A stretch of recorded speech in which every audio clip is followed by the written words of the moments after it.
اعوذ باللہ من الشیطان الرجیم بسم اللہ الرحمن الرحیم۔ دوستو، بزرگوں، عزیزوں، السلام علیکم ورحمۃ اللہ وبرکاتہ۔ مولانا طارق جمیل صاحب کا بیٹا فوت ہو گیا۔ اللہ رب العزت اس کی مغفرت فرمائے۔ جو اس نے نیک کام کیے اس کو اللہ رب العزت اجر عظیم عطا فرمائے۔ جو اس سے کوئی گناہ سرزد ہو گیا تو وہ اللہ رب العزت معاف فرمائے، اسے درگزر فرمائے۔ تو جو بھی مسلمان بہن بھائی فوت ہو جائے تو اس کے لیے دعائے مغفرت کرنی چاہیے، نہ کہ اس پر عیب گوئی کی جائے یا اس کے گھر والوں کو شرمندہ کیا جائے ایسی باتیں کر کے، بلکہ یہ آپس میں ہم مسلمان بہن بھائی، جو ہمارے مسلمان بہن بھائی فوت ہو گئے ہیں، اس دنیا سے چلے گئے ہیں، ان کے لیے دعائیں مغفرت کرنی چاہیے۔ اور جو ان کے گھر والے ہوتے ہیں ان کے لیے صبر کی دعا کرنی چاہیے کہ یا اللہ ان کو صبر عطا فرما۔ بے شک اللہ سب سے بہتر صبر عطا کرنے والا ہے، اور جو صبر کرتا ہے اس کو اجر عظیم عطا فرماتا ہے۔ بدقسمتی سے ہم میں سے کوئی بھی کسی کا بیٹا چلا جائے، بھائی چلا جائے، والدہ چلی جائے، والد کوئی بھی چلا جائے رشتہ دار، تو اس پر عیب تراشنا شروع کر دیتے ہیں، اس کے گھر والوں کو شرمندہ کر دیتے ہیں۔ انسان ہے، گناہ کا پتلا ہے، انسان غلطی بھی کر بیٹھتا ہے، ہر قسم کی غلطی کر بیٹھتا ہے، نیکی بھی کرتا ہے، بدی بھی کر جاتا ہے۔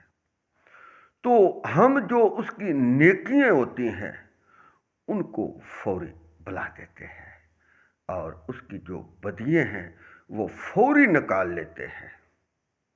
یہ ہرگز نہیں کرنا چاہیے۔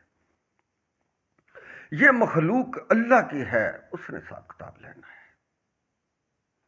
اگر مولوی طارق جمیل صاحب کا بیٹا چلا گیا تو ہمیں یہ سوچنا چاہیے کہ ہمارے بیٹے بھی جا سکتے ہیں، ہم بھی جا سکتے ہیں، کوئی بھی اس دنیا کو چھوڑ سکتا ہے۔ اللہ قادر، کریم، غفور، رحیم ہے۔ تو ہر کسی کے لیے، ہر مومن، مسلمان، مرد، عورت، بچوں کے لیے دعا کرنی چاہیے کہ یا اللہ ہمیں ہدایت نصیب فرما، ہمیں ہدایت نصیب فرما، ہمیں دین پر چلنے کی توفیق عطا فرما، دین کی دعوت دینے کی توفیق عطا فرما، لوگوں کو نیکی بتانے کی توفیق عطا فرما، خود نیک عمل کرنے کی ہمیں بھی توفیق عطا فرما۔ یا اللہ ہم تمام مسلمان بہن بھائیوں کو 5 وقت کی نماز پڑھنے کی توفیق عطا فرما۔ چلو، بعض معزز حضرات انہوں نے قرآن خوانی کر لی، دیہڑا مقرر کر لیا، کچھ بھی کر لیا، یا کوئی روٹی کسی کو کھلا دی، یا روٹی کا کھلانے کا لوگوں کو کہہ دیا، کچھ بھی کیا، تو ہمیں ٹک ٹاک پر یا یوٹیوب پر یا ٹی ویوں پر بیٹھ کر اس کا مذاق اڑانا ہرگز نہیں چاہیے۔ اگر کوئی مفتی، مولوی، قاری اس کو زیادہ بدعت سمجھتا ہے تو وہ مولوی طارق جمیل کے گھر تشریف لے جائے، وہاں بیٹھ کر ان کو بتائے کہ آپ عالم دین ہیں، اور جس طرح کی یہ رسم آپ کر رہے ہیں اس سے پھر اور لوگ بھی اس رسم کو کریں گے۔ یہ اکیلے میں بیٹھ کر بتانا چاہیے، نہ کہ بدلہ لینے کی چکر میں پڑ جائے کہ چلو مولانا طارق جمیل صاحب نے قرآن خوانی کر لی تو اب ہمیں بات مل گئی تو ہم شروع ہو جائے، یہ ہرگز نہیں کرنا چاہیے۔ بیٹے بیٹے ہی ہوتے ہیں، بیٹیاں بیٹے، بھائی بہن، مائی باپ، خیش، یہ سب کے ہوتے ہیں۔ کسی کا باپ پہلے چلا جاتا ہے، کسی کا بیٹا پہلے چلا جاتا ہے، کسی کا بھائی پہلے چلا جاتا ہے، کسی کی والدہ پہلے چلی جاتی ہے، کئی والدہ والد کے سامنے اس کے جوان بیٹے چلے جاتے ہیں۔ یہ اللہ کی مرضی ہے۔ ہمیں ان فتنوں سے ہمیں نکلنا چاہیے جو ہم فتنے برپا کر رہے ہیں۔ اصل میں یہ ہم خود اپنا نقصان کر رہے ہیں۔ ہمارے ذمہ جو کام ہے دین اسلام کی دعوت دینا، خود بھی دین اسلام کی دعوت کو قبول کرنا اور لوگوں تک بھی اس کو پہنچانا، یعنی کہ خود بھی دین پر عمل کرنا اور لوگوں کو بھی اس کا حکم دینا، خود بھی نماز پڑھنا اور لوگوں کو بھی نماز پڑھنے کا حکم دینا۔ حساب کتاب اللہ لے گا، کسی آدمی نے نہیں لینا۔ جس کو اللہ عزت دے اس کی کوئی عزت نہیں گھٹا سکتا، اور جس کو اللہ ذلت دے اس کو کوئی عزت نہیں دے سکتا۔ اللہ قادر، کریم، غفور، رحیم ہے۔ جتنے بھی مسلک والے ہمارے پیارے بھائی ہیں، ان سب کو ایک دوسرے کی عزت کرنی چاہیے، ایک دوسرے کی عزت کرنی چاہیے، ایک دوسرے کی عزت کا خیال کرنا چاہیے۔ چکڑ اچھالنے سے پہلے خود سوچ لینا چاہیے کہ آج میں کسی پر چکڑ اچھال رہا ہوں، کل مجھ پر بھی کوئی چکڑ اچھالے گا۔ مسلک ہو گیا، کوئی بات نہیں۔ تمام جتنے بھی ہمارے پاکستان کے اندر بہن بھائی ہیں، بیرون ملک ہیں، جتنے اسلامی ممالک ہیں، ہم سب مسلمان بھائی بھائی ہیں۔ دیکھو بھائی نہیں وکھرے ہوتے، ہو جاتے ہیں نا، کوئی بات نہیں، ہم فرقوں میں بانٹ کے، مسلکوں میں بانٹ کے، کوئی بات نہیں، مگر ہمیں یہ سوچنا چاہیے کہ ہم مسلمان ہیں۔